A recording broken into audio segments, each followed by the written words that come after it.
लेकिन टोरंटो में आपने खुद ने देखा होगा, ब्रैम्पटन की जो रील्स है, तरीके से लंबा लाइनअप है, तो जॉब भी मिल जाएगी। जॉब बहुत छोटी सी चीज है। और आपके केस में जब जीआईसी 10 की 20,000 हुई है ना, तो आप लोग लकी भी हो। अब मैं मॉन्ट्रियल में आया था, तो मॉन्ट्रियल में तो खर्चा और भी कम था, क्योंकि 700 से 800 डॉलर का आपका खर्चा है। इस टाइम पे गवर्नमेंट ये बात कर रही है कि ये जो 30 अप्रैल तक आप, हम लोग को तो भाई 1200 मिलते थे, आपको 2400 मिलेंगे। अगर मैंने मेरी फीस निकाली थी। अब हर टाइम पे अपॉर्चुनिटी होती है, लेकिन वो बाद में हम रिग्रेट करते हैं। कि दोस्तों आप सभी को पता है कि जीआईसी 10,000 से बढ़ा के 20,650 कर दी गई है। और इस टाइम पे अगर आप इंडिया में हो तो आपके अंदर बहुत सारे सवाल आएंगे कि क्या कनाडा आना वर्थ इट है, कनाडा आना चाहिए कि नहीं आना चाहिए, 20,000 डॉलर जीआईसी हम कैसे देंगे, देनी चाहिए कि नहीं देनी चाहिए, ठीक है। तो इस टाइम पे मैं आपको कोशिश करूंगा कि जितना मेरा एक्सपीरियंस है आपको शेयर करूं, और डिसीजन तो आप ही को लेना है, क्योंकि मैं कोई भी नहीं होता हूं आपकी लाइफ का डिसीजन लेने वाला। लेकिन हाँ, मैं आपको बता जरूर सकता हूं कि मेरा इस समय कनाडा में जो भी एक्सपीरियंस है कैसा था, और जिसकी वजह से मैं ट्राई करूंगा कि आपको नेगेटिव और पॉजिटिव दोनों के दोनों साइड बताऊं। मैं बात करते हैं कि गवर्नमेंट ने ये जीआईसी क्यों बढ़ाई है। तो गवर्नमेंट इस समय ऐसा बोल रही है, स्टूडेंट जब यहाँ पे आता है तो उसको जो ये 667 यानी $650 अप्रोक्सीमेटली जो जीआईसी मिलती है, उस जीआईसी में स्टूडेंट का लिविंग एक्सपेंस नहीं निकलता है। तो स्टूडेंट्स के दिमाग में स्ट्रेस आ रहा है, उनको टेंशन हो रही है। गवर्नमेंट तो इस तरीके से ही बता रही है कि हमने हमारी जो जीआईसी है इसलिए बढ़ाई है ताकि स्टूडेंट का फायदा हो, स्टूडेंट का बेनिफिट हो, स्टूडेंट यहाँ पे आके पढ़ाई पे फोकस कर सके, अपना लिविंग एक्सपेंस की उसको बिल्कुल टेंशन ना हो। लेकिन एक्चुअल में गवर्नमेंट का इसमें क्या फायदा है? अब गवर्नमेंट का जीआईसी 10 की जगह 20,000 लेने का बहुत ज्यादा फायदा है, क्योंकि आप सभी को पता है कि कनाडा में इस समय जॉब क्राइसिस चल रही है, रिसेशन चल रहा है, इन्फ्लेशन पीक पे है, हाउसिंग क्राइसिस, पता नहीं कौन से क्राइसिस चल रहे हैं इस टाइम पे कनाडा के अंदर, ठीक है। जो इंटरनेशनल स्टूडेंट्स जो हमारे आते हैं कनाडा के अंदर दुनिया भर से, ठीक है,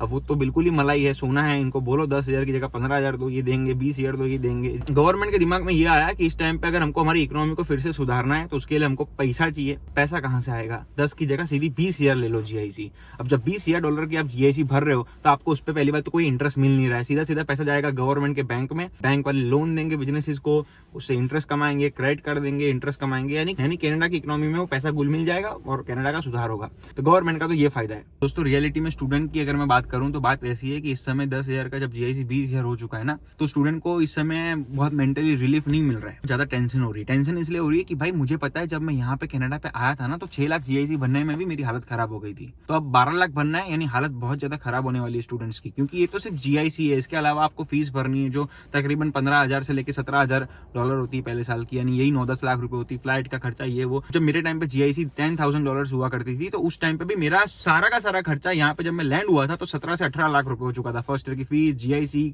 फ्लाइट टिकट, कोविड का टाइम था, क्वारंटाइन में रहना पड़ा था, तो 17-18 लाख रुपीस भी मुझे पता है उस टाइम पे मेरे को भरने में मेरी हालत खराब हो चुकी थी, क्योंकि मेरे फादर की भी डेथ हो चुकी थी। तो मुझे पता है भाई किस तरीके से मेरी फैमिली ने, खास करके मेरे भाई ने स्ट्रगल करके मेरे को पैसे दिए, जिसकी वजह से मैं यहाँ पे आ पाया। अगर आप फाइनेंशियली इतने साउंड नहीं हो तो आपको कनाडा अगर आना है तो सबसे बड़ी टेंशन तो हमारे दिमाग में यही होती है कि साला पैसा कैसे लाएंगे जाने के लिए। अब बात करते हैं कि इसकी वजह से क्या फायदा होगा, क्या नुकसान होगा। तो देखो, सबसे पहली कैटेगरी के जो स्टूडेंट्स आते हैं ना, वो ये वाले होते हैं। मैंने खुद ने यहाँ पे देखा है। तो वो लोग 10,000 डॉलर्स की जीआईसी भर के आए थे, उनको हर महीने 600-650 डॉलर्स जो मिलते हैं जीआईसी के, वो उनको मिल रहे हैं। तो ये जो स्टूडेंट्स है ना, जिनकी अभी मैं बात कर रहा हूँ, इन लोग की मेंटेलिटी ऐसी होती है कि भाई हमको पैसे नहीं कमाने, हम कनाडा में गाड़ियां खरीदना आए हैं, फोन खरीदना आए हैं, मस्ती मजाक करने आए हैं, लड़कियों के साथ घूमने फिरने, क्लब में डांस वांस करने आए हैं, ठीक है। अब ये जो बच्चे होते हैं ना, ये कैटेगरी के बच्चे, अब ये अमीर हो कि नहीं हो मुझे नहीं पता, इंडिया में से इनके ये लोग जमीन बेच के, घर बेच के, या फिर लोन लेके, या फिर अपनी एफडी तोड़वा के किस तरीके से आए, वो सब मुझे नहीं पता। लेकिन ये कैटेगरी के जो स्टूडेंट्स होते हैं ना, इन लोगों के मजे हो गए जीआईसी 10 की 20 होने पे, क्योंकि इनको पहले 650 मिल रहे थे हर महीने, अब इनको मिलेंगे डबल हो जाएगा, उसका 1300-1400 मिलेंगे। तो भाई ऐसे कैटेगरी के बच्चे तो अब यहाँ काम वाम बिल्कुल करने नहीं वाले, घर वालों के पैसे पे फुल लहर, एकदम लीला लहर मजे करने वाले, ठीक है। तो मैं आपको यही सजेस्ट करूंगा कि ऐसी कैटेगरी के बच्चे अगर आप हो तो भाई फ्यूचर आपका बहुत ज्यादा खराब हो जाएगा, ठीक है। ऐसी कैटेगरी से निकलो, अपनी लाइफ की रिस्पॉन्सिबिलिटी खुद लो। अगर आपके घर वालों ने, माँ बाप ने, भाई बहन ने पैसा अगर आपको दिया है तो मेहनत करके उनको वापस से वो पैसा लौटाओ। और पैसा लौटाने के लिए आपको यहाँ पे आके स्ट्रगल करना पड़ेगा, हार्डवर्क करना पड़ेगा, पार्ट टाइम जॉब ढूंढनी पड़ेगी, करनी पड़ेगी, अपने खर्चों को कम रखना पड़ेगा, बार पार्टी सार्टी ये सब में ध्यान नहीं देना है अपने को। स्टार्टिंग के 3-4 साल बिल्कुल नहीं देना है, जिंदगी में भी नहीं दोगे तो भी चलेगा।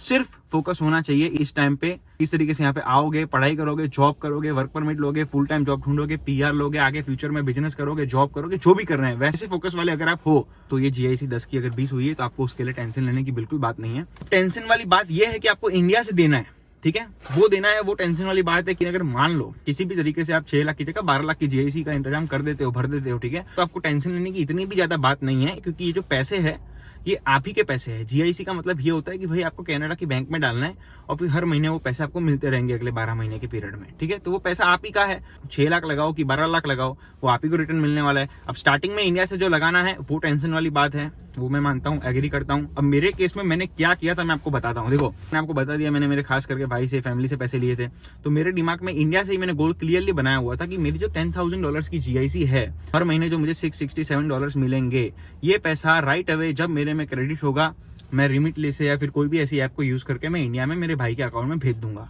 और मैं भेजता भी था।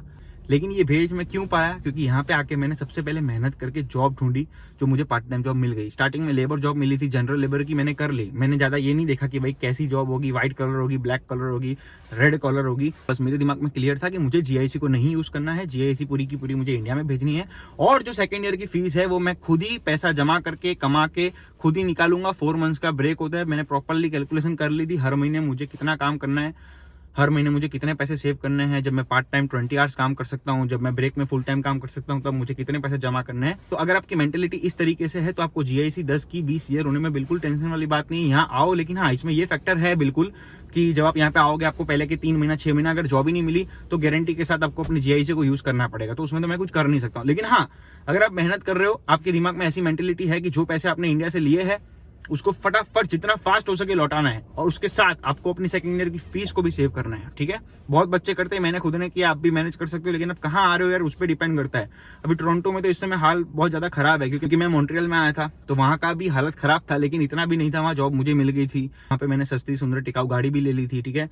स्टार्टिंग में कोई इतना ज्यादा खर्चा भी नहीं किया था, गाड़ी इसलिए ली थी, उससे मेरा ट्रैवल टाइम बचता था, प्लस मैं डिलीवरी की जॉब्स भी करने लग गया था, तो उसमें थोड़ी टिप पैसे वैसे ज्यादा मिलते थे, तो इंडिया में ज्यादा पैसे भेज पाता था, ज्यादा पैसे की सेविंग कर पाता था। लेकिन टोरंटो में आपने खुद ने देखा होगा, ब्रैम्पटन की जो रील्स है, यूट्यूब पे जो व्लॉग्स आते हैं कि भाई किस तरीके से लंबा लाइनअप है, तो वो तो मुझे नहीं पता आज के केस में आप कहाँ आओगे, कब आओगे, वहाँ आपको जॉब मिलेगी कि नहीं मिलेगी, किस तरीके से आप जॉब ढूंढ पाओगे। आप +2 के बाद आ रहे हो, बैचलर्स के बाद आ रहे हो, आप मैच्योर आ रहे हो या फिर इमैच्योर आ रहे हो, अब स्ट्रगल करते करते आप स्ट्रगल को हटा देते हो जिंदगी से, या स्ट्रगल की वजह से खुद कनाडा छोड़ के चले जाते हो। वो तो आपका कैसा मेंटलिटी है मुझे नहीं पता, लेकिन हाँ मैं इतना कहूंगा कि मेहनत करोगे ना तो जॉब भी मिल जाएगी। जॉब बहुत छोटी सी चीज है, कोई बड़ी चीज नहीं है, इजीली मिल जाएगी। और स्टार्टिंग में साला जो काम मिले, जैसा काम मिले, करने के लिए रेडी रहना, अगर कनाडा में आना चाहते हो तो। अगर ये सोच के आओगे कि मैं कनाडा में जाते ही लैंड कर दी, बहुत ही अच्छा काम करूंगा, जाते ही मैं वहां पे एकदम मस्टैंग या फिर होंडा सिविक जाके छुड़वा दूंगा, फिर आपका हालत यहाँ पे आके बहुत ज्यादा खराब होने वाला है।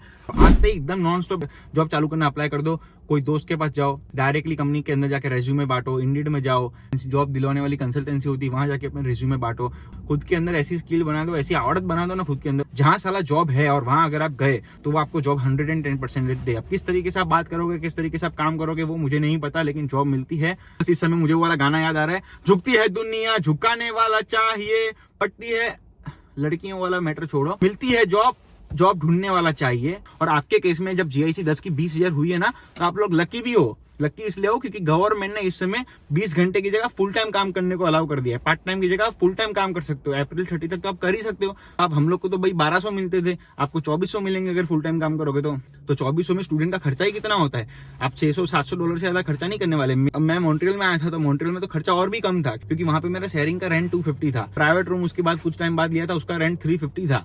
लेकिन अगर आप टोरंटो में आते हो तो यहाँ का रेंट तो ज्यादा है, मुझे पता है, लेकिन तो भी अगर आप स्टूडेंट वीजा पे साला कहीं भी आते हो ना पूरे कनाडा में, बाहर खाओगे पियोगे नहीं, आते फोन नहीं लोगे, आते गाड़ी नहीं लोगे, आते गर्लफ्रेंड के चक्कर में नहीं पड़ोगे, $700 से $800 का आपका खर्चा है। अब अगर आपका $700 से $800 का खर्चा है, अगर आप फुल टाइम मिनिमम वेज में $15 भी गिन रहा हूँ, टैक्स वैक्स काटते रहना, अब अगर मैं मिनिमम वेज 15 भी गिनता हूँ, ठीक है, तो 15 × 40 अगर आप करते हो तो आप 600 एवरी वीक कमाओगे, 2400 एवरी मंथ कमाओगे। इसमें नो डाउट टैक्स आपका कटेगा, और प्लस आपको जीआईसी भी जो आपने खुद ने लगाई है वो आपको रिटर्न मिलने वाली है, तो आपके पास अच्छी खासी सेविंग्स होनी चालू हो जाएगी। तो सेकेंड ईयर की फीस भी आप इजीली निकाल सकते हो, प्लस इंडिया में जो बचेगा पैसा तुरंत भेजना चालू कर देना।